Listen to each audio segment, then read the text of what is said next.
haddii aanan dhulkaygu ruux cadaawa ku karin haddii aanan dhulkaygu dhikuugu fooldhaqin haddii aanan dhulkaygu gobanimaada soo dhicin Soomaali kamaan dhalan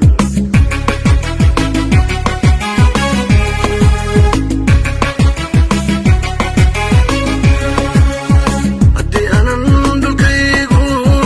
ruux cadaawa ku karin haddii aanan dhulkaygu dhikuugu fooldhaqin haddii aanan dhulkaygu gobanimaada soo dhicin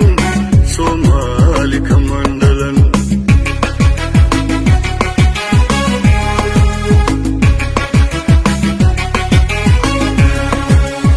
maalkaaga maan dhaqan anigiisa maan dhamin maalkaaga maan dhaqan anigiisa maan dhamin ciidana dhabu maali